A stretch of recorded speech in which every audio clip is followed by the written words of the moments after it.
अस्सलाम everyone, welcome back to Benchers Academy. तो अब इस वीडियो में यहाँ पे हम बात करेंगे हमारी membranous nephropathy. Membranous nephropathy also known as membranous glomerulonephritis. अब आइटिस का वर्ड हम वहाँ पे यूज़ करते हैं जहाँ पे आपकी हो रही होती है इन्फ्लेमेशन, और मेम्ब्रेनस का वर्ड हमारी ग्लोमेरुलर डिजीज़ में हम वहाँ पे यूज़ करते हैं जहाँ पे आपकी ग्लोमेरुलर बेसमेंट मेम्ब्रेन जो है उसकी थिकनिंग होना शुरू हो जाए।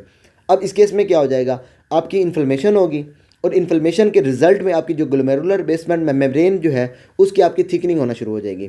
अब आपकी जो इन्फ्लेमेशन है वो आपकी कैसे हो सकती है। फॉर एग्जांपल, आपका जो पेशेंट है उसकी जो मेम्ब्रेन है उसके ऊपर जो रिसेप्टर्स लगे हुए हैं, रिसेप्टर्स के अगेंस्ट आपकी बॉडी ने क्या बनाना शुरू कर दी, एंटीबॉडीज़ बनाना शुरू कर दी। मतलब आपके जो पेशेंट है वो उसके अंदर क्या है, ऑटो एंटीबॉडीज़ बन रही हैं।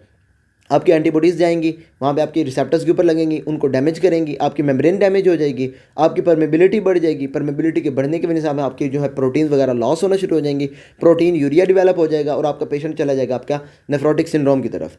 या फिर इसके अलावा आपका जो पेशेंट है उसके अंदर क्या हो रहा है, यहाँ पे आपकी जो कोई भी वो ड्रग्स वगैरह ले रहा है, नेफ्रोटॉक्सिक ड्रग्स थी, फॉर एग्जाम्पल एनासिड थी, पेंसिलामीन थी, या फिर उसके अलावा आपका जो पेशेंट है गोल्ड को एज अ ड्रग यूज़ कर रहा था। अब इस केस में क्या हो जाएगा, आपके वहाँ पे आपकी जो ये डायरेक्टली आपकी जहाँ के आपके पोडोसाइट्स वगैरह को डैमेज करेंगी, उसके बाद हमारी मेम्ब्रेन को डैमेज करेंगी, आपका पेशेंट चला जाएगा हमारा ये नेफ्रोटिक सिंड्रोम की तरफ। या फिर इसके अलावा आपका जो पेशेंट है उसके अंदर कोई भी एंटीजन पड़ा हुआ था, मेलिग्नेंसी वगैरह पड़ी हुई है वहाँ पे, उसके अगेंस्ट आपने एंटीबॉडीज़ बनाई, एंटीजन एंटीबॉडी कम्प्लेक्स बन गए यहाँ पे। अब एंटीजन एंटीबॉडी कम्प्लेक्स जो है ये आपका डेपोजिट होना शुरू हो जाए हमारी किडनीज़ के अंदर।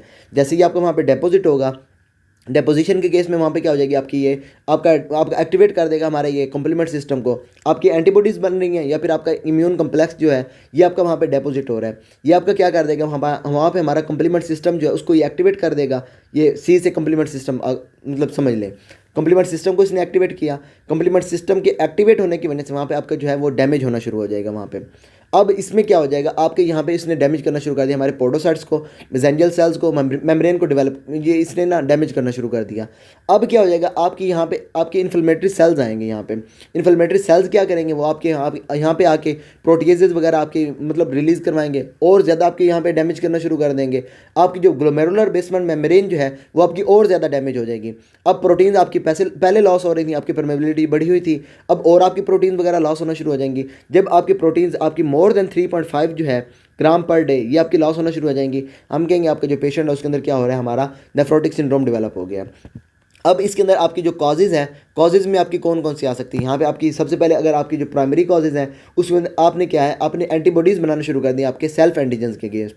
फॉर एग्जांपल, आपका जो ये हमारा फॉस्फोलाइपेज A2 रिसेप्टर्स हैं उसके अगेंस्ट आपने एंटीबॉडीज़ बनाना शुरू कर दी। या फिर इसके अलावा आपका जो पेशेंट है वो कोई ड्रग्स वगैरह यूज़ कर रहा है, या फिर इसके अलावा उसने कोई इन्फेक्शन उसके अंदर हुई हेपेटाइटिस B वगैरह है, C वगैरह है, या फिर उसके बाद सिफिलिस वगैरह है, या फिर इसके अलावा उसके अंदर कोई ट्यूमर वगैरह पड़ा हुआ है, SLE वगैरह पड़ा हुआ है, मतलब उसके अंदर डिजीज़ वगैरह है। तो इसके अंदर क्या हो जाएगा, आपके ये पेशेंट है उसके अंदर क्या हो जाएगी, हमारी परमेबिलिटी बढ़ जाएगी। परमेबिलिटी के बढ़ने की वजह से आपके जो है वहाँ पे प्रोटीन वगैरह लॉस होना शुरू हो जाएंगी और पेशेंट आपका चला जाएगा नेफ्रोटिक सिंड्रोम की तरफ। अब इसमें जो है आपने याद रखना, आपकी सबसे पहले तो हमारी ये होगी काजेज़ में आपने ये याद रखना, ये मोस्टली आपकी जो है इडियोपैथिक कॉजेज़ होती हैं। और उसके बाद ये जो आपका पेशेंट होता है ये आपके पास प्रेजेंट करता है विद या हमारी ड्रग्स वगैरह हो गई, उसके बाद ऑटो इम्यून कंडीशन हो गई, SLE वगैरह हो गई, या फिर उसके अलावा आपकी जो है ऑटो इम्यून आपके ऑटो एंटीबॉडीज़ बनना शुरू हो गई, हमने ये प्राइमरी में देख लिया, या फिर ड्रग्स वगैरह वो यूज़ कर रहा था। अब ये आपकी जो है आपने ये याद रखना, हमने पहले वाली जो हमारी डिजीज़ की उसमें हमने देखा था हमारी वो ब्लैक्स के अंदर हमारी जो है मोस्ट कॉमन है। आपने इसके बारे में ये याद रखना, आपकी ये अगर वाइट पीपल आपको बता रहे हैं MCQs के अंदर, तो आपने याद रखना आपकी जो वाइट पीपल्स के अंदर अगर नेफ्रोटिक सिंड्रोम डेवलप हो रहा है तो आपकी मेम्ब्रेनस नेफ्रोपैथी जो है ये आपकी मोस्ट कॉमनली काज करवा सकती है, वाइट पीपल्स के अंदर हो जाएगी। उसके बाद अगर आप देखेंगे पेशेंट के साइन एंड सिम्टम्स को, तो उसमें क्या हो जाएगा, आपके जो पेशेंट है वो आपको नेफ्रोटिक सिंड्रोम जो है उसके आपको साइन एंड सिम्टम्स दे रहा होगा। मतलब आपका जो है वहाँ पे क्या हो जाएगा, हमारा प्रोटीन यूरिया डेवलप हो रहा होगा, हाइपोएल्ब्यूमिनीमिया हो जाएगा, उसकी वजह से आपका वहाँ पे आपका हो जाएगा एडिमा। अब वहाँ पे वो आपकी प्रोटीन्स कम है तो आपकी लिपिड्स बनना शुरू हो जाएंगे, हाइपरलिपिडीमिया हो जाएगा, लिपिड्स आपकी ज़्यादा फिल्टर होंगी, लिपिड यूरिया हो जाएगा, और उसके बाद आपकी वहाँ पे प्रोटीन वगैरह आपकी लॉस हो रही है। फॉर एग्जांपल, हमारी जो है ये हमारी ये कोगुलेशन जो हमारी एंटीकोगुलेंट प्रोटीन्स होती हैं आपकी प्रोटीन C, S, उसके बाद एंटीथ्रोम्बिन 3 वगैरह ये आपकी वहाँ पे लॉस होना शुरू हो जाएंगी और पेशेंट आपका चला जाएगा हाइपरकोगुलेबिलिटी स्टेट की तरफ। अब इसमें ये है आपने एक और चीज़ वो ये याद रखनी है, वो ये है कि जब आपका पेशेंट इसके पास आपके पास आएगा मेम्ब्रेनस नेफ्रोपैथी के साथ, तो ऐसा नहीं होगा कि उसके अंदर अचानक से ही उसके साइन एंड सिम्टम्स डेवलप होना शुरू हो जाएंगे। अब इसमें क्या हो जाएगा, जब आपका पेशेंट इसके पास आपके पास आ रहा है मेम्ब्रेनस नेफ्रोपैथी के अंदर, तो आपके जो साइन एंड सिम्टम्स हैं ये आपको ओवर मंथ्स आपको नज़र आ रहे होंगे, मतलब अक्यूट ऑनसेट नहीं होंगे, ये आपके आहिस्ता आहिस्ता आपके वो डेवलप हो रहे होंगे वहाँ पे। और उसके बाद यहाँ पे अगर हम बात करेंगे हमारी डायग्नोसिस की, आपने यूरिन करवा लेना है। उसके बाद आपने यूरिन में अपने क्या देख लेना है, हमारे प्रोटीन्स लॉस हो रही हैं, उसके बाद हमारी लिपिड्स वगैरह लॉस हो रही है, फोमी यूरिन आपका वहाँ पे आ रहा है। उसके बाद ब्लड्स वगैरह को देखेंगे, उसमें आपकी प्रोटीन्स कम आपको नज़र आ जाएंगी, लिपिड्स आपको ज़्यादा नज़र आ जाएगी। और उसके बाद अगर आपका पेशेंट जो है उसके अंदर आप जब करवाएंगे रीनल बायोप्सी, अब बायोप्सी में हमने इसको देखना है। तो आपने क्या किया, जब आपने लाइट माइक्रोस्कोप के अंदर इसको आपने देखा तो सबसे पहले इसके अंदर क्या हुई, हमारी मेम्ब्रेनस की वजह से हमारी ग्लोमेरुलर बेसमेंट मेम्ब्रेन जो है उसकी आपकी होगी थिकनिंग, आपको इसके अंदर थिकनिंग नज़र आ जाएगी। और उसके बाद आपकी यहाँ पे हो जाएगी डिफ्यूज़ कैपिलरी जो है वो आपको यहाँ पे नज़र आ रही होगी, परमेबिलिटी आपकी बढ़ने की वजह से। अब उसके बाद अगर आप पेशेंट जो है उसके अंदर इलेक्ट्रॉन माइक्रोस्कोप करवाते हैं तो इसके अंदर जो आपके ये हमारे जो डेपोजिट हो रहे हैं हमारे इम्यून कम्प्लेक्सेस, अब ये क्या करवा देंगे वहाँ पे। अब जब आप उसको देखेंगे ना इलेक्ट्रॉन माइक्रोस्कोप के ऊपर तो आपको स्पाइक एंड डोम अपीयरेंस नज़र आएगी सब एंडोथेलियल डेपोजिट्स की वजह से। अब स्पाइक एंड डोम अपीयरेंस कैसी, ये इस तरह से आपको जो है ना ये मतलब डोम्स वगैरह आपको नज़र आएंगे। मैं यहाँ पे आपको पिक्चर दिखाता हूँ इसकी। तो एक साइड पे हमारा ये नॉर्मल है, इस साइड पे क्या हो जाएगी आपकी ये मेम्ब्रेनस नेफ्रोपैथी होगी।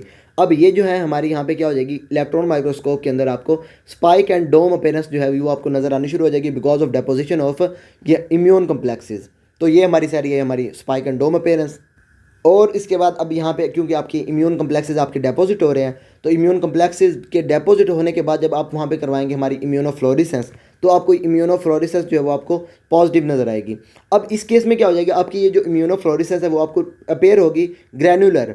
अब ग्रैनुलर के क्या मतलब, आपके ये जो इस तरह से ना आपकी पूरी की पूरी जो है ना आपकी ग्लोमेरुलर बेसमेंट मेम्ब्रेन जो है उसके अगेंस्ट आपको ना मतलब ग्रैन्यूल्स की टाइप पे आपको नज़र आ रही होगी यहाँ पे आपकी ये हमारी जो है इम्यूनोफ्लोरेसेंस। बाकी साइन एंड सिम्टम्स हो गए हमारे। इसके बाद आपने ये याद रखना है जो आपका पेशेंट है इसके अंदर वो आपका प्रोग्रेस कर सकता है to CKD, chronic kidney disease. अब इसमें क्या होता है, आपके ये जो हमारा जो पेशेंट है उसको जब आप देते हैं आपके ये स्टीरॉइड्स वगैरह, स्टीरॉइड्स के अंदर इसका जो है पुअर रिस्पॉन्स है। जब आप स्टीरॉइड्स ही सिर्फ दे रहे हैं पेशेंट को, पेशेंट आपका चला जाएगा CKD की तरफ। बाकी ट्रीटमेंट में आपका सिंपल सा पेशेंट अगर आपका यहाँ एडिमा डेवलप हो रहा है डायूरेटिक्स दे दें, एडिमा आपका ठीक हो जाएगा। उसके बाद आपका जो पेशेंट है उसके अंदर प्रोटीन यूरिया हो रहा है, प्रोटीन यूरिया को कम करने के लिए आपने वहाँ पे ACE इनहिबिटर्स वगैरह दे देने हैं पेशेंट को। उसके बाद पेशेंट जो है आपका हाइपर कोगुलेबिलिटी स्टेट की तरफ जा रहा है, आप क्या कर दें वहाँ पे उसको हेपरिन वारफरिन वगैरह दे दें पेशेंट को। उसके बाद जो है पेशेंट जो है इसके अंदर आपने क्या करना है उसको, तो आपने पेशेंट को यहाँ पे जो है हमारी प्रेडनिसोलोन वगैरह दे देनी है। अब उससे ठीक नहीं होगा, स्टीरॉयड है आपका, तो आपने जो पेशेंट के अंदर क्या कर देनी है हमारी जो हमारी है सप्रेसिव ड्रग्स, फॉर एग्जांपल हमारी जो है ये हमारी साइक्लोफॉस्फेमाइड। उसके अलावा हमारा जो है पेशेंट उसके अंदर ये हमारी ये क्या कहते हैं इसे हमारी टैक्रोलिमस वगैरह आ गई इसके अंदर, आपने वो पेशेंट को दे देने, उससे आपका पेशेंट ठीक हो जाएगा। मतलब क्या स्टेरॉइड से ठीक नहीं होगा, आपने क्या करना है पेशेंट को दे देनी है हमारी इम्यूनोसप्रेसिव जिसके अंदर आ जाएंगी हमारी साइक्लोफॉस्फेमाइड। उसके बाद उसके अंदर आ जाएगी आपकी ये हमारी टैक्रोलिमस। इसके अलावा आपकी रिटुक्सीमैब वगैरह ये वाली आपकी सारी इसके अंदर आ जाएंगी। तो इस डिजीज़ के अंदर यही था। बस आपने जो याद रखना है वो ये कि आपके जो है इसके अंदर इन्फ्लेमेशन होगी और आपका जो पेशेंट है उसके अंदर जो है ग्लोमेरुलर बेसमेंट मेम्ब्रेन जो है उसकी आपकी थिकनिंग होनी शुरू हो जाएगी। थिकनिंग हुई, जब आप लाइट माइक्रोस्कोप पे देखेंगे आपको थिकनिंग नज़र आएगी। उसके बाद आपके वहाँ पे डेपोजिट हो रहे हैं हमारे इम्यून कम्प्लेक्सेस, तो इम्यून कम्प्लेक्सेस के डेपोजिट होने की वजह से आपकी यहाँ पे हो जाएगी इम्यूनोफ्लोरेसेंस आपकी पॉजिटिव हो जाएगी और आपकी शेप इसके अंदर कौन सी नज़र आएगी, ग्रैनुलर शेप। उसके बाद आपकी इलेक्ट्रॉन माइक्रोस्कोप के अंदर आपको जो है स्पाइक एंड डोम अपीयरेंस आपको नजर आएगी। बाकी इस डिजीज़ के अंदर यही था। अगर आपको इसके अंदर कोई भी प्रॉब्लम हो then you can ask me and till then अल्लाह हाफिज़।